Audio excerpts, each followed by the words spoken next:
Okay, hello and welcome to this month e-commerce network meeting that we have together with the Swedish Chamber of Commerce in China. My name is Helena and I'm from Empress Consulting, and with me online I have Simon Kai from Triple Digits. and today we're going to talk about e-commerce logistics.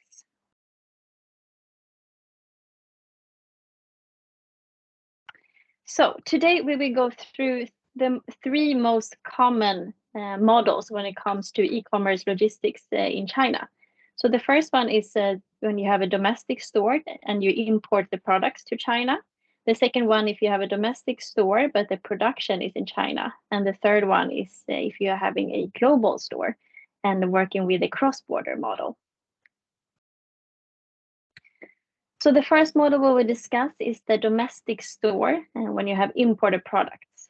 So you have the consumer in China who will place the order online on, for example, the Tmall flagship store. And then the order will be sent to the warehouse, and the warehouse will make sure the product will reach the customer through the last mile delivery. But the question is, how does the product get to the warehouse? So in this example, we have Sweden as an example. So the brand is based in Sweden, and they probably have their central warehouse in Sweden as well. So even before they start selling on the Tmall store, they have to send the products to China, do the regular import, and then place it inside the warehouse. This model is more common maybe for brands that recently opened up a Tmall store, because the problem with this model is that the brand have to send products from Sweden to China, which both take money and or both take time and also cost money. I can give an example. A few years ago, I worked with a Swedish fashion brand, and they were sending goods from their central warehouse in Sweden to China. It started off well in the beginning, but after a few weeks, we had a bestseller, which was a T-shirt, but this one was selling out, and we didn't have enough stock. So then we have to import more T-shirts from Sweden to China, and that's not a simple process. It took basically 2 months, and when the products arrived, it was already too late. I don't know, Simon, if you have some similar experience with this kind of model. Yeah, exactly. You're totally right, Helena. I mean, we have also a good case study I want to talk about is another fashion brand, a Swedish one. So they, like you said, Helena, had to import their products into China to sell on their domestic Tmall store. And the issue here is that when you have a product which is very season-based, such as a fashion brand, you have to time it to align with the sales campaign. So here another example is that they had a shoe which is selling really well on Tmall. Everybody wanted to buy it, but they had problems fulfilling the orders because they had to send the products from outside of China and then into China, which with supply chain issues can take up to 3 months, and it's very hard for a brand that's just opened Tmall to know which of your SKUs are becoming the best sellers. Yeah, exactly. So maybe this kind of model works better if you have less SKUs and not so much change in the SKU setup as well. Yeah, exactly. Or I mean, if you are a brand, take for example, a well-established brand like Procter & Gamble, say for example, then they obviously after being in China for many years, they know exactly which time season they're selling which products the best, and then they can just ship them from outside, in bulk, right? Like which is the cheapest model. And that is something maybe you can talk about more, Helena, is when we have orders coming in from outside of China, what are the costs and time associated to getting the products? Yeah, I mean, to get in the products into China, one thing that is important to mention is that you need to have a company in China that is, first of all, importing and owning the products in China. So either the brand can have their own company here, or it can be, for example, a distributor that will own the products and take them in here and sell them here. And of course, then they will have to pay for the import to China, and usually the brand will pay for the logistics up to the import. Yeah. And then we have another model, and I think this one is a bit more common. So maybe when the brands start off a Tmall store, they will maybe use the first model because they haven't been able to plan the stock well enough. So they will take from the central warehouse. But then this model, then the production will be in China, and then maybe that's the next step for the brand when they see their sales is going well, and they need to have more like quick delivery to China. Yeah, and here maybe I can give an example of another case that we had. It's a beauty brand, and they, because they have relatively few SKUs, and they have been running for a while with their distributor before, so they know which of their products are selling well in China. So then when they decided to open their own Tmall store, they knew that they could order from their supplier, which was also in China, exactly the number of goods needed, to time with the Tmall seasons. So for them, this is a good setup because the unit cost of each product is not high, which means that they have to manage the margins, right? And then when you have a Chinese production and Chinese domestic store, you can essentially lower the cost when it comes to both logistics, I mean transporting from the warehouse, and also obviously the last mile delivery, right? When you fulfill from inside of a Chinese warehouse, the delivery fee is much lower than compared to cross-border. Yeah, so when you have this setup, do you also need to have a company in China then? Or how does it work? Yeah, exactly. So you need to have a company, just like what you mentioned before with the other case. You need to have a company that is actually purchasing the products for the Chinese market. And here, it is important to note that some of the suppliers in China, they actually don't have the license to sell the products inside of China. So you will encounter some situations where you have a brand that have used one supplier for many years. That supplier is able to sell the products for export, but they cannot sell for Chinese market. So you have to make sure that they have the papers in order for them to sell inside of China, and that is something which the brand needs to think about. Yeah, and it's also important to remember if the brand are used to pay the factories from Sweden, that basically means then that the brand in Sweden will be the owner of the products. And that means they also have to leave China. They have to be exported before they are coming into China again. So you need to make sure that the company that pays for the products to the factory are based in China as well. Otherwise, you have to export the products again. But there are also ways to get around this. You can do a so-called U-turn, which means the products from the factory will be exported, but actually not leaving China. It would just go into a bonded warehouse that is regarded as an export. And then from the bonded warehouse, it can go through the regular import and come back into China again. So this is a way to solve it if this situation occurs. We used to work with a brand like this. Yeah. Yeah. I know. Sorry. Please go on. I just wanted to ask about this U-turn. Maybe you could tell us more about that, because I think it's a very interesting setup. Yeah. So we had we were working with was also a fashion brand, and they were selling on had a Tmall store, and they had products coming from factories all over the world. So they have different logistics models. But for the products coming from China, again, the brand in Sweden were owning these products. They pay for the product. So they had to export it out of China. So we took it into a bonded warehouse. And then our company, which was a distributor, were buying the product from the brand and then importing them into China again. And then this process maybe took around few weeks to get it into the warehouse that we were using for the Tmall store.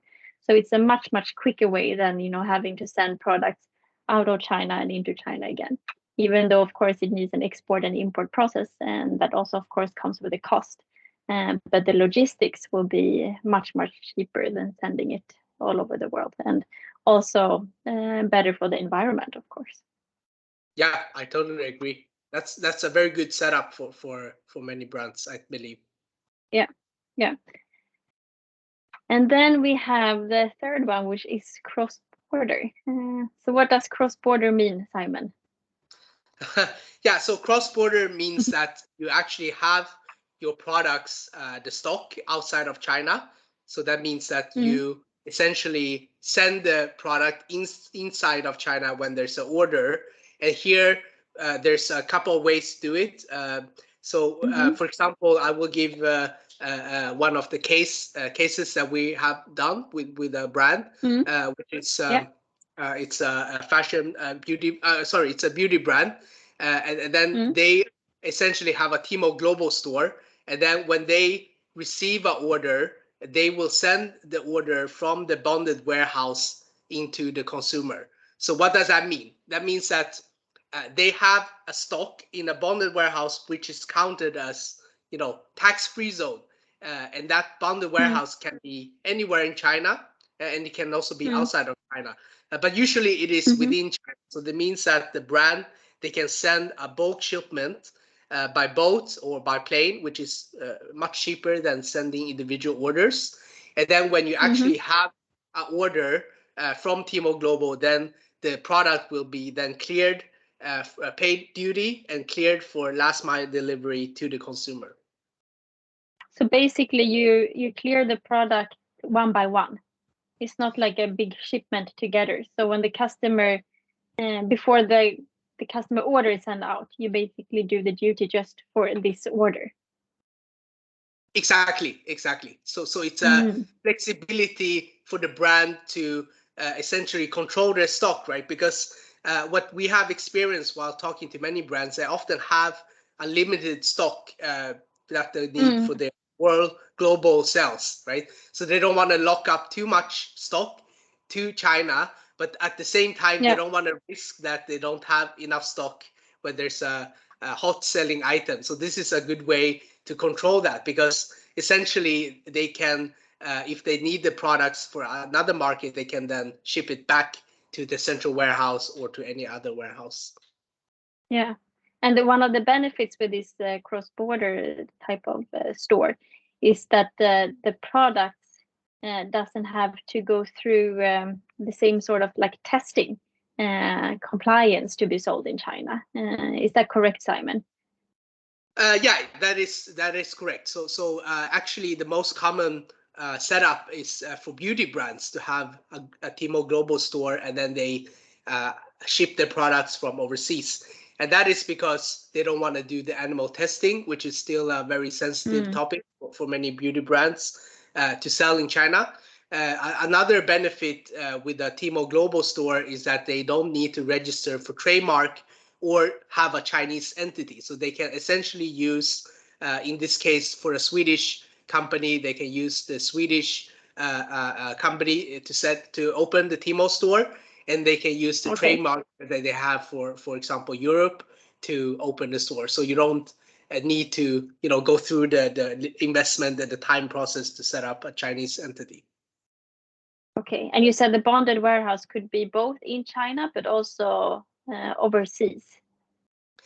Yeah, exactly. So that is also a possibility. For example, say that you have a warehouse in Sweden, and then you are sending the products to Europe for the European market. But then to fulfill for China, you are sending the stock to the Cainiao, which is the Alibaba affiliated logistics company, which we actually recommend for many to use, because it is so integrated with Tmall. Also, they have very competitive costs, so it's really no downside to using them. So they have actually a warehouse in Germany, so you will be able to send the products to the Cainiao bonded warehouse in Germany, and then you're essentially, fulfilling the orders from Germany. So when you sell something, they will send the product from Germany to China, which is, of course, a little bit time consuming because you need to fly them to China. Yeah. But at the same time, it is easier because they can then, if they don't want to sell to China, they can, retrieve the order from China, and then, that is still in Europe, right? So they can fulfill for European markets. Yeah, take it back. So what kind of brands would you recommend to work with this cross-border, or does it work for all the brands? Because it sounds, easier than the other two. Yeah, definitely. I mean, this is a very easy way to start up e-commerce operation in China, and maybe a lot of brands, they want to use it for testing, right? But we need to think about the market, because Tmall Global has a very limited market, and maybe you can tell us a little bit about the restrictions, Helena, for consumer. Like, what is the downside from the consumer perspective? Because from a brand perspective, selling on Tmall Global means you're selling to a very smaller total market compared to Tmall domestic. Yeah. I think the consumers, I mean, the benefits for them, how this started off, I guess, with the cross-border, is that the Chinese consumers were demanding certain products that couldn't really be sold in China because of, the complicated regulations of, for example, getting in, makeup brands that need the animal testings, or food supply that also had very, complicated process to get into China. So this was a way to meet the demand, so to say, to go around the rules a little bit. So I think for the benefits for the consumers is that they know for sure, this is imported product, this is real good brands, because the, how to say, like the due diligence the brands have to do in order to get on this platform, they really have to be verified as, a real international brand. The downside, I would say, maybe is if the brand don't have the stock in the bonded warehouse in China, it will take longer time to get products delivered. Maybe a few years ago, the Chinese consumers were okay with waiting, and maybe they're okay waiting a little bit, like 2 weeks for certain products. But I think for like makeup and food products and so on, consumers still wants to get really quick delivery because they're so used to it. And I think, like within 3 days, they would like to receive it. If they see that the product is still in a bonded warehouse in Europe and they have to wait, 2 weeks to receive it, I don't think most of them would actually place the order. That's true. I totally agree. Yeah. And then we also have if you work with a fashion brand, then I think it's also sort of difficult, especially like fast fashion. Because when the customer also receives a product, if they don't like it, technically they cannot really return it, right? Yeah, Simon, how does that work?